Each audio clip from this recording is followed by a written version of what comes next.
Hello আমার family, আসসালামু আলাইকুম। Welcome back to Grambadhu blog. সকল কেমন আছো? আশা করছি তোমরা সকলে খুবই ভালো আছো।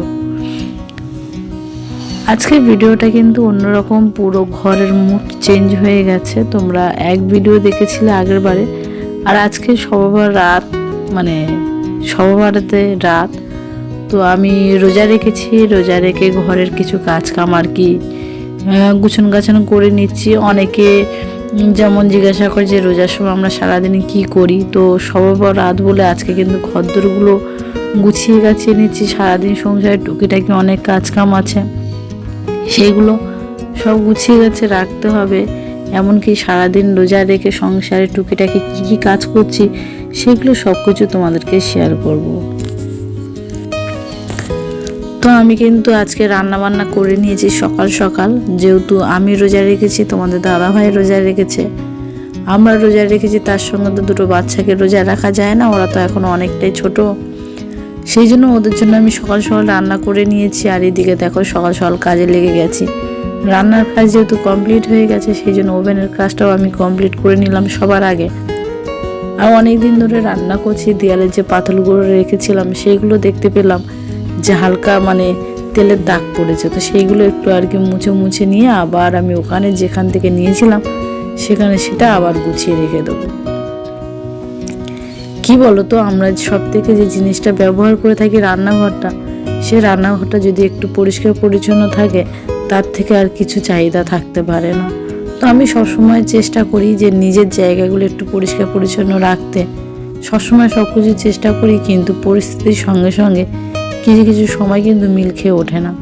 তো পাথরগুলো যেখানে ছিল ঠিক সেইভাবে গুছিয়ে রেখে দেবো। আর কি বলতো, অনেকে মনে মনে করবে হয়তো পাথরগুলো এমনি লাগিয়ে দেয়ালে লাগানো ছিল না গো, আমি হালকা করে আলতু করে লাগিয়ে রেখে দিয়েছি পাথরগুলো। মাঝে মাঝে এমনটাই হয়, দেয়ালে ধাক্কা খেয়ে কিন্তু পাথরগুলো অটোমেটিক গ্যাস ওভেনের কাছেই এসে পড়ে। তো এইভাবে যে কোনো প্রকারে একটু সাজিয়ে গুছিয়ে মানিয়ে রাখার চেষ্টা করি, যেহেতু রান্নাঘরটা আমাকে গুছিয়ে রাখতে হবে, তো আমি গুছিয়ে রাখতে খুবই ভালোবাসি। আজকে গলার সাউন্ডটা একটু অন্যরকমই লাগছে, কারণ কি বলতো, হঠাৎ করে যে আবহাওয়াটা চেঞ্জ হচ্ছে, কখনো দেখবে গরম, কখনো ঠান্ডা, তো সেই অবস্থায় না ঠান্ডা লেগে গেছে, কাশি হচ্ছে অনেক, তারপরে অনেক ঠান্ডা লেগে গেছে। তো এই অবস্থা সংসারের কাজকামগুলো তো করতেই হবে। তোমাদের দাদাভাই আমাকে বারণ করেছিল যে এখন রোজা রাখতে হবে না, যেহেতু তুমি অসুস্থ। তো তোমাদের দাদাভাইকে বললাম যে না, এটা এমন কোনো ব্যাপার নয়, হালকা কাশি হচ্ছে, আশা করছি ঠিক হয়ে যাবে।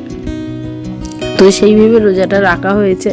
সত্যি আমার সেদিনকে কিন্তু খুব একটা অসুবিধা হয়নি, কিন্তু তবুও সারাদিন যেহেতু একটা রুগী মানুষ, তো সেই জন্য কষ্ট যে রোজা রাখলে যে কষ্ট হয় না তা নয়, কষ্ট তো প্রতিটা মানুষেরই হয়। কিন্তু আমরা আল্লাহর জন্য কেন এগুলো করতে পারবো না বলো? আল্লাহ তো আমাদের সৃষ্টিকর্তা, তো তার জন্য আমরা রোজা কেন রাখতে পারবো না? আর সব থেকে বড় কথা, আমরা মুসলিম, আমাদের এই নিয়মকানুনগুলো একটু মেনে চললে আশা করছি সব কিছু ঠিক হবে। আজকে নামাজের রাত, আজকে সারা রাত জেগে নামাজ পড়বো, সারাদিন রোজা রাখবো, এটাই একটা আমাদের সব থেকে বড় আনন্দের ব্যাপার।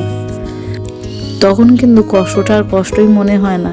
সারা রাত নামাজ পড়ার খুবই ইচ্ছা আছে, জানি না কতদূর কী করতে পারবো। যখন গ্রামের বাড়িতে ছিলাম তখন কিন্তু রোজাটাকে বেশ ভালোভাবে কাটতো, কিংবা ঈদগুলো খুব সুন্দর কাটতো। এখানে জানি না কতদূরে কী করতে পারবো, তবে অনেক কিছু আশা করে আছি, আল্লাহ চাইলে অবশ্যই সেগুলো সবই কমপ্লিট করতে পারবো। আর এদিকে দেখো বাসন থালাগুলো মেজে নিলাম, যেহেতু বললাম ফার্স্ট আজকে সকাল সকাল রান্নাটা করে নিয়েছি, গ্যাসের ওভেন বাসন থালাগুলো সবই মেজে নিয়েছি। আর তোমাদের দাদাভাই অনেক দিন ধরে বলছে গাছগুলো একটু পরিষ্কার পরিচ্ছন্ন করো, একটু পানিগুলো চেঞ্জ করো, যেহেতু অনেকের মনে কোশ্চেন থাকতে পারে যে তোমার কি গাছ ওটা বলে, আমি নিজেই বলতে ভুলে যাচ্ছিলাম যে ওটা কী গাছই বলে। তো যাই হোক, শেষমেশ মনেই পড়লো মানি প্ল্যান্ট গাছগুলো অনেকে মনে করে যে পানিতে রাখলে হয় না।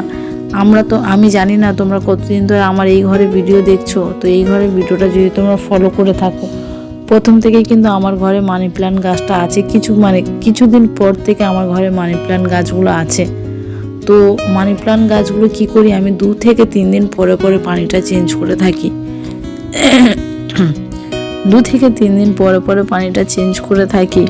আর পানিটা চেঞ্জ করার সঙ্গে সঙ্গে কিন্তু বেশ ভালো ভিতরে মানে ভিতরে শিকড় ভর্তি হয়ে যাচ্ছে। তো এইভাবে আর কি গাছগুলো একটু পরিষ্কার পরিচ্ছন্ন রেখে দিই।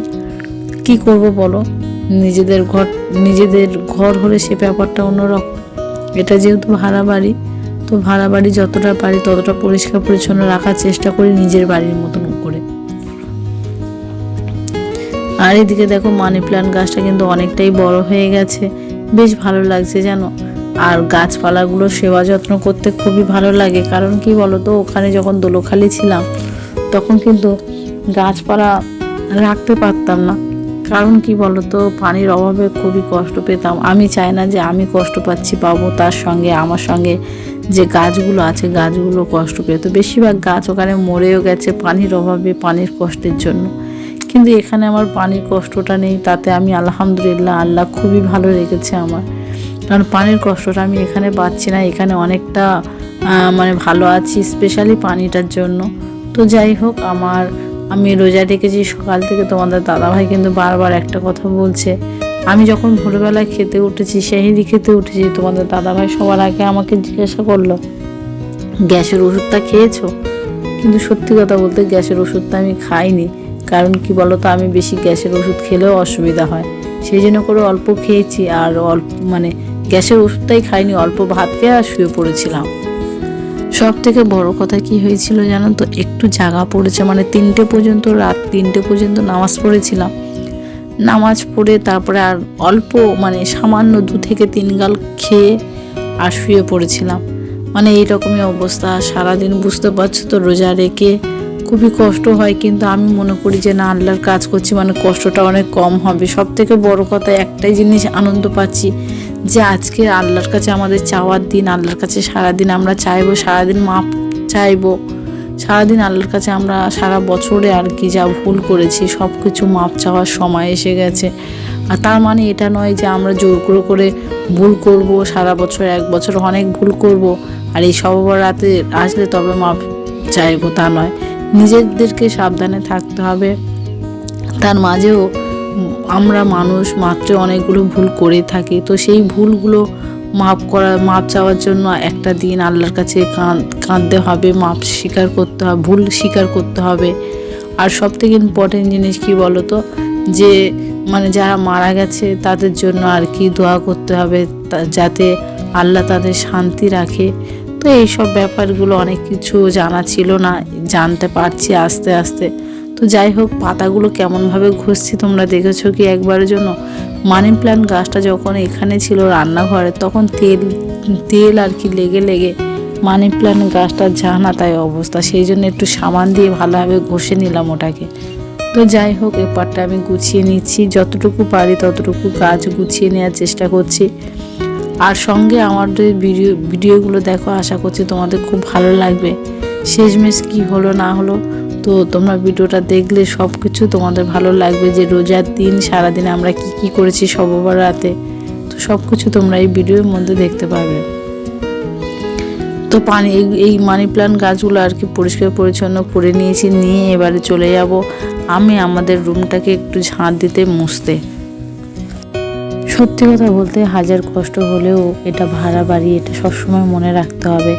সেই জন্য পরিষ্কার পরিচ্ছন্ন করে রাখি, যাতে পরের আন্ডারে আছি সেগুলো যাতে না শুনতে হয়। এমনিতেই সবসময় পরিষ্কার পরিচ্ছন্ন, নিজের রুমটুমগুলো একটু পরিষ্কার পরিচ্ছন্ন রাখাটা ভালো। তো এদিকে দেখো, রুমে জিনিসপত্রগুলো একটু ওলটপালট হয়ে গেছে, সেগুলো একটু গুছিয়ে নিয়ে ঝাঁট দিয়ে দিলাম। ছোটোবাবু বড়োবাবু কিন্তু বিছানায় আছে। বড়োবাবু বেশিরভাগ সময় আমাকে বলে যে মাম্মা আমি তোমাকে একটু হেল্প করি, যেহেতু বড়োবাবু অনেকটাই বড় হয়ে গেছে। আর ও না এমনিতে নর্মালি মেয়েরা একটু মায়েদের কষ্ট দুঃখগুলো বেশি বোঝে, তো আমাকে কিন্তু সবসময় হেল্প করে শিরিন, মানে আমার বড় মেয়ে। আর তোমাদের দাদাভাই বাড়িতে থাকলে সেও যথেষ্ট হেল্প করে আমাকে। তো সত্যি কথা বলতে জানি না এবছর ঈদটা কেমন কাটবে বা কী ব্যাপার। কখনো স্বপ্নেও ভাবিনি যে শবে বরাতটা ভাড়া বাড়িতে কাটাতে হবে। আজকে শবে বরাতটাও ভাড়া বাড়িতে কাটাতে হচ্ছে। এর থেকে দুঃখ কষ্ট আমাদের কাছে আর কিছুই হতে পারে না। তবুও দেখো, আমরা হাসি মুখে এটাকে মেনে নিতে বাধ্য হলাম। কারণ কি বলতো, কখন কার কপালে কি থাকে সেটা বোঝা খুবই মুশকিলের ব্যাপার। আর আমরা এতে অনেকটাই ভালো আছি। তো দেখো তোমাদের দাদা ভাই, আমি তোমাদেরকে আরেকটা জিনিস শেয়ার করি, যেটা আমি শেয়ার করবো ভেবেছিলাম, শেয়ার করা হয়নি। আর এপারে রান্নাঘরটাও ফাঁকা হয়ে গেছে, সব জায়গাগুলো প্রায় বেশিরভাগটা মানে ফাঁকা হয়ে গেছে, মানে ফাঁকা জায়গা দেখতে সত্যি খুব ভালো লাগে। আর আজকে ঝুলটাও ঝেড়েছিলাম, সেটা কিন্তু তোমাদের সঙ্গে শেয়ার করতে ভুলে গিয়েছিলাম জানো। তো যাই হোক, ঘরটা ঝাঁট দিয়ে দিচ্ছি। এবারে কি বলতো, সবসময় এমন একটা অভ্যেস হয়ে গেছে, মানে নিজের আশেপাশেটা, নিজের রুম, তারপরে আশেপাশে চারিদিকগুলো পরিষ্কার পরিচ্ছন্ন করতে করতে এমন একটা অভ্যেস হয়ে গেছে যে সব জায়গাগুলো পরিষ্কার করতে ব্যস্ত হয়ে পড়ি আমি। তো তোমরা হয়তো মনে করতে পারো যে কেন বা কী ব্যাপার, এই বিল্ডিংয়ে সব কটা ঘর কিন্তু রিজার্ভ হয়ে গেছে, সব কটা ভাড়াটে আছে। তারপরেও বাড়িওয়ালা কিন্তু স্পেশালি আমাকে ঠিক অন্য চোখেই দেখে, মানে আমাকে খুবই ভালোবাসে উনি। আর উনি শুধু একা না, ওনার বউ আমাকে খুব ভালোবাসে, খুবই সম্মান করে। তো এইদিকে দেখো, আমি কিন্তু বাইরেটাও ঝাঁট দিয়ে, ওপারে একটা কম্পিউটার দাদা আছে, মানে উনি উকিল আর কি, জায়গায় দলিল করে। তো যাই হোক, একটু গুলিয়ে যাচ্ছিলাম, পাশে একটা পুলিশ দাদা থাকে। তো ওনারা তো কোনোদিনও, মানে পুলিশ যে দাদাটা থাকে সে কোনোদিনও বউকে নিয়ে আসে না এখানে। আর কম্পিউটার দাদা তো, মানে উকিল দাদাটা তো মানে নর্মালি জায়গায় দলিল এই কাজগুলো করে। তো ওদের জায়গাগুলো মাঝে মাঝে আমাকে ঝাঁট দিয়ে দিতে হয়, শুধু দায়িত্ব কর্তব্য মেনে আর কি সব কিছু মানিয়ে চলতে হয়, আমি এটা মনে মনে করি। তো আজকে যখন আমি ঝাঁট দিচ্ছিলাম, তো আমার সিরিন বলছে, মামা তুমি রোজা রেখে আজকে এতগুলো করার দরকার নেই, কিন্তু কি বলো তো, মানুষ তো অভ্যাসের দাস পরিণত হয়ে গেছে। তো যাই হোক, আমি ঝাঁট দিয়ে দিয়ে তোমাদেরকে একটা কথা বলি, তোমরা হয়তো খেয়াল করছো, আগে কি আমি বলতে পারবো না, কদিন ধরে এমনিতে সেলাইয়ের জায়গাটা ব্যথা করছে, তোমাদের দাদাভাইকে আমি বলেছিলাম। তো সেই জন্য তোমাদের দাদাভাই এতটা কেয়ারিং, এতটা মানে আমাকে করে ধারণার বাইরে।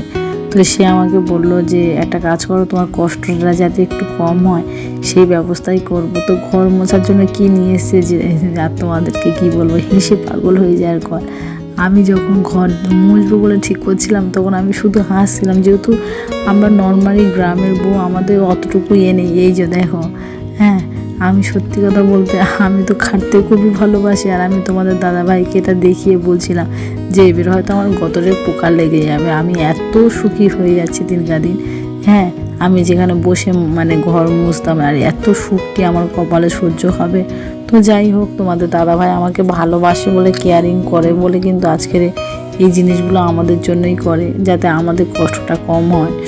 তো কি করব বলো, আমি জানতাম না এটা কিভাবে কি ইউজ করে। তারপরে তোমাদের দাদাভাই দেখিয়ে বলল যে একদিকে পানি থাকবে আর একদিকে মানে ওটা ভিজিয়ে ওর মধ্যে দিয়ে পাক দিলে পানিগুলো সব নিংড়ে যাবে, মানে মুছতেও হবে না। কি সুখী হয়ে গেছে আমি। তো যাই হোক, ঘরগুলো মুছতে বেশ ভালো লাগছে। সারাদিনে এমনিতে দুবার বসে ঘর মোছার থেকেও এটা কিন্তু অনেকটা উপকার। এইভাবে ঘর মুছলে সত্যি কষ্টটাও অনেক কম হয়। তো যাই হোক, পানিটা নিংড়ে নিচ্ছে আমি এদিকে। আর এতটাই কাশি হচ্ছে, এডিট করব, ভয়েস দেবো, সেটুকুনও ঠিক সময় হয়ে উঠছে না, মানে এতই কষ্ট হচ্ছে। তার মাঝখানেও কিন্তু তোমাদেরকে আমার ভয়েস দিতে হচ্ছে, যেহেতু তোমরা সত্যি কথা বলতে তোমরা আমাকে খুবই ভালোবাসো, খুবই সাপোর্ট করো। তো তোমাদের ভালোবাসা, তোমাদের এর মধ্যে আর কি এইভাবে আছি। আর সারাদিন রোজা রেখে একদমই শরীরটা আনছিল না, তারপরও মানে যেহেতু নামাজ পড়বো, সারা রাত জাগবো, একটা আনন্দের মধ্যে আছি। তো যাই হোক, তো রোজার সময় কিন্তু সারা রাত জেগে নামাজ পড়তে খুবই ভালো লাগে। আর আমরা স্পেশালি যে মুসলিমগুলো আছি, মানে আমাদের মুসলিম ধর্মের মধ্যে, আমি জানি না কার এটা ভালো লাগে, আমার রোজার মাসটা তো খুবই ভালো লাগে। 1 মাস রোজা মানে বিশাল ব্যাপার, মানে আমাদের খুবই ভালো লাগে। তো যাই হোক, আমি কিন্তু রোজার মাসটা সত্যি খুব ব্যস্ত থাকতাম দোলখালি থাকতে।